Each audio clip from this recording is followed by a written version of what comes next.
My grandmother is 78, still drives every day, and last month she handed me a question that stopped me cold. Should I keep driving this thing until it dies, or is there something safer out there for under $10,000? That one sentence sent me down a rabbit hole. I called 3 mechanic friends, pulled the Consumer Reports data, and spent 2 nights running real prices on Auto Trader and Car Gurus.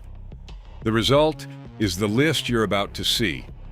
7 SUVs that seniors can actually afford, that you can get in and out of without throwing your back out, and that mechanics quietly trust their own parents to drive. Number 4 is the one I'm putting my own mother into next spring, and most people scroll right past it because of the badge. Let's get into it. Number 7, the 2011 to 2013 Ford Escape. Let's start with the one nobody expects on a reliability list, but the numbers do not lie. The pre-2013 Escape, the boxy one before Ford got fancy with turbos and complicated infotainment, is genuinely a sleeper for seniors. We are talking about the 2.5-liter Duratec 4-cylinder, an engine Ford built so simply that I have personally seen them clear 250,000 miles on nothing but oil changes and a timing chain that never needs replacing. For seniors, here is what matters. The seat height is almost perfect. You do not have to climb up like a truck, and you do not have to fall down into it like a sedan. The doors open wide, the A-pillar is thin enough to actually see out of, and the controls are real buttons, not a touchscreen. Real buttons. You can find without your reading glasses.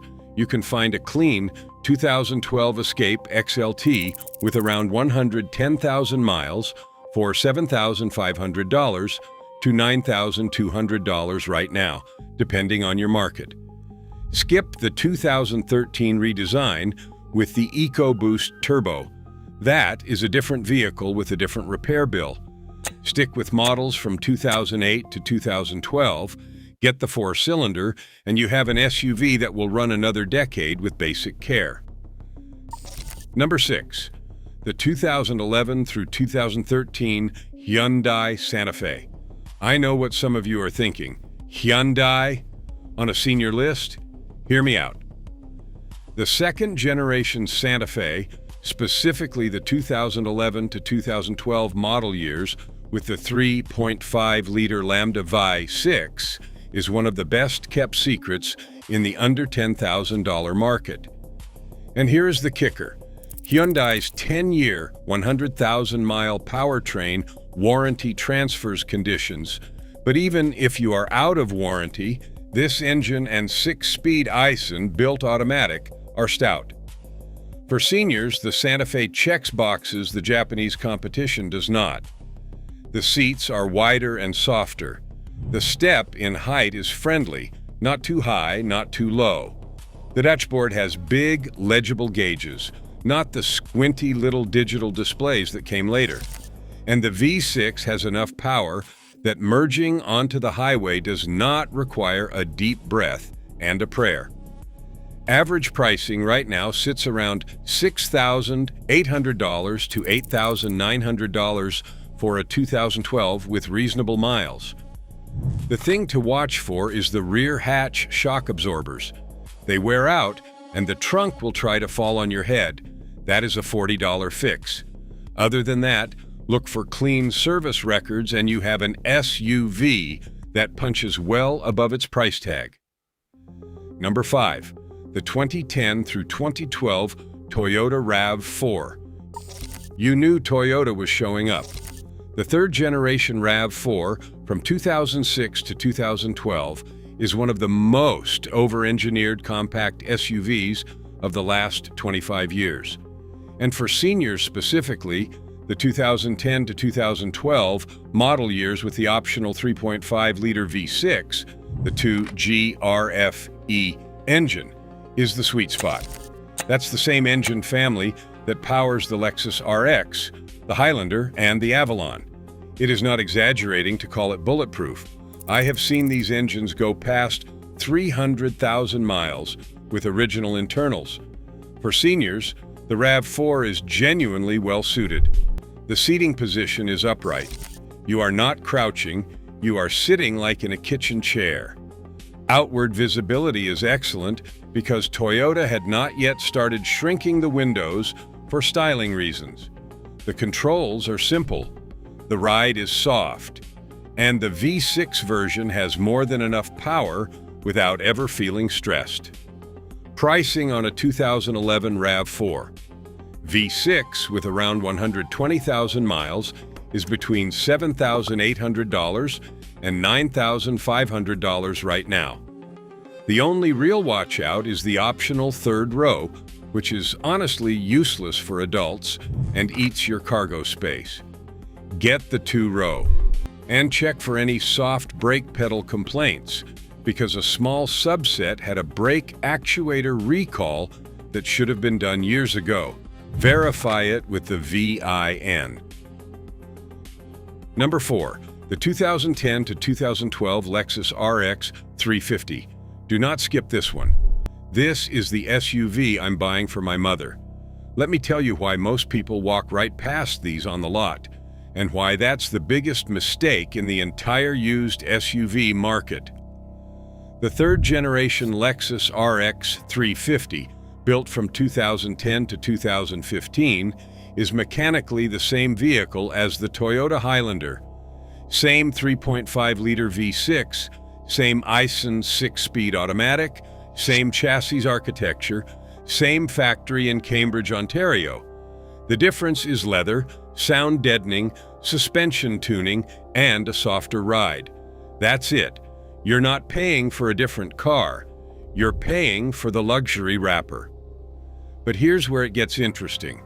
Because everyone assumes a 13-year-old Lexus must be expensive to own, they avoid them, which has crashed the used pricing. A 2010 RX 350 with 130,000 to 140,000 miles is selling for $8,500 to $9,800 in most markets right now. That's the same money as the Hyundai Santa Fe I just mentioned. For a Lexus. For seniors, this SUV is almost custom-built. The seats are heated and ventilated on most trims, which matters more than people realize when you have circulation issues or arthritis. The step-in height is 18 inches.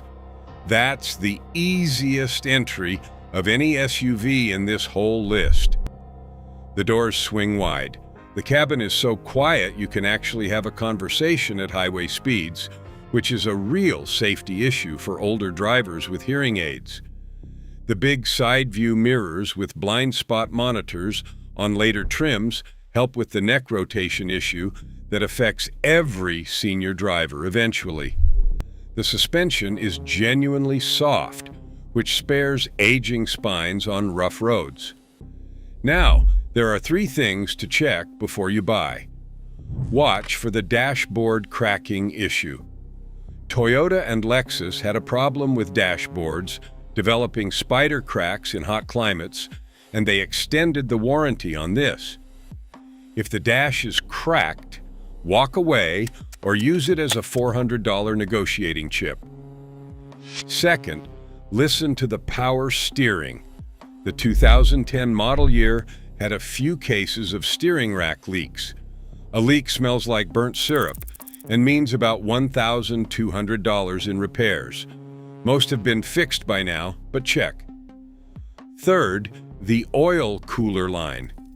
There's a known weak spot in the line that runs to the oil cooler. The updated part is cheap, and most have already been replaced. Ask. If the seller can't confirm, factor in $150 for peace of mind. That's it. That's the whole list of concerns on what is otherwise one of the most over-engineered luxury SUVs ever produced. CarMD and RepairPal consistently rank the RX 50 in the top 5 for lowest cost of ownership in the luxury SUV category. Annual maintenance averages around $550, which is lower than a Honda Pilot and dramatically lower than any German competitor. If your parent or grandparent is going to spend the next 5 to 7 years in one vehicle, this is the one. Quiet, smooth, safe, easy to enter, easy to see out of, and the badge on the hood actually means something at the dealership service counter. If you skip the Lexus on this list because you assumed it was out of budget, you're making a mistake that will cost your family thousands in the long run. Number 3, the 2010 to 2012 Subaru Forester. The Forester is on this list specifically because of one feature that matters enormously to older drivers: visibility, outward visibility. The greenhouse on the third-generation Forester from 2009 to 2013 is enormous. The windows are huge. The A-pillars are thin. The rear window is upright and tall. You can actually see what is behind you when you back out of a parking spot. Combine that with standard all-wheel drive, which is genuinely useful in snow, ice, and rain, and you have an SUV that is perfect for seniors who still live somewhere with real weather. The 2.5-liter Boxer 4-cylinder is not the most exciting engine ever built, but it is durable when maintained, and it is mounted low, which gives the Forester a low center of gravity and a stable feel that older drivers appreciate. The watch out here is real. The 2010 to 2012 Foresters with the original 2.5 engine have a known oil consumption issue and head gasket history. You absolutely must check oil consumption before purchase. Pull the dipstick. If it is low on a vehicle that just had an oil change, that is a problem.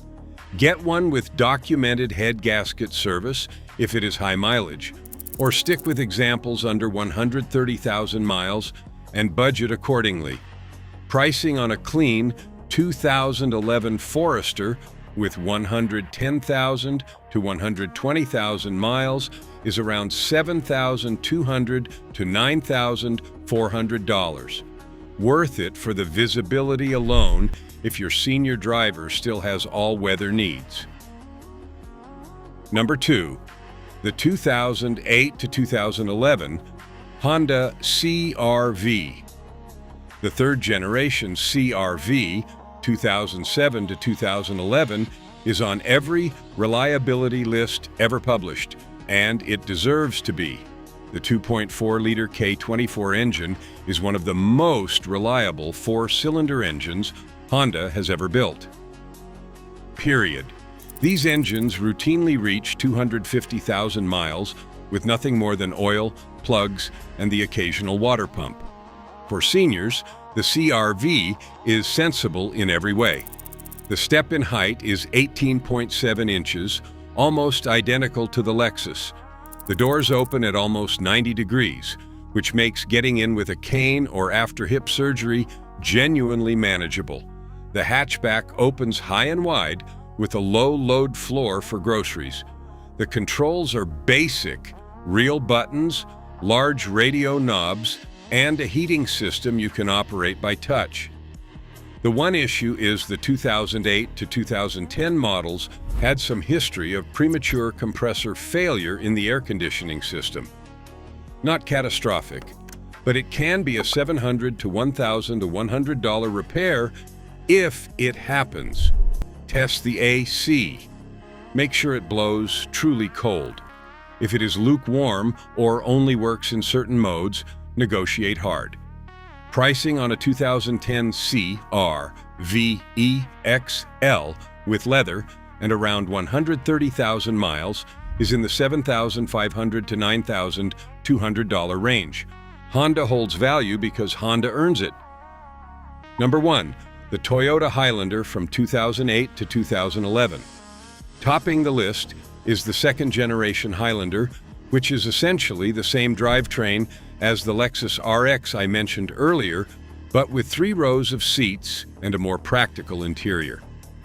The 2GRF EV6 with the 5-speed automatic from 2008 to 2010, or the 6-speed from 2011 onward, is as close to indestructible as a modern vehicle gets. For seniors, the Highlander offers something almost no other SUV on this list does: adult-sized rear access for visiting grandkids. The second row slides forward, and the third row, while tight, is actually usable for short trips with small children. The cargo area is huge. The step in height is moderate, not as low as a CR-V, but not high enough to require a running board. Pricing on a 2010 Highlander with 140,000 to 150,000 miles is hovering around $8,400 to $9,800 in most markets.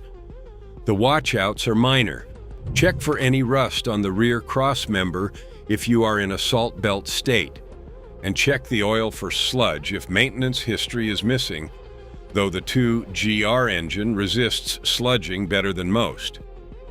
If the Lexus RX feels too fancy and you want pure Toyota reliability with more practical interior space, the Highlander is the answer. It's the SUV that mechanics quietly tell their own parents to buy. So there's the 7.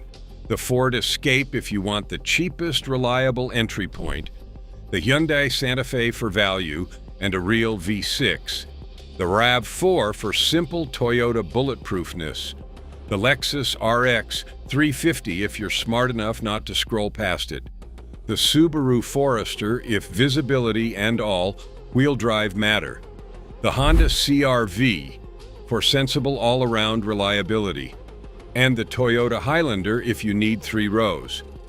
Every one of these can be bought right now for under $10,000 with reasonable mileage. Every one of them with basic maintenance will outlast its next owner. And if your parent or grandparent is shopping right now, do them one favor. Do not let them buy a German lease return because it looks nicer in the driveway. Send them this list instead. If this helped you or someone in your family, hit subscribe. I've got more videos coming on the cars seniors actually need versus the ones dealerships are pushing on them. Drive safe, take care of your people, and I'll see you in the next one.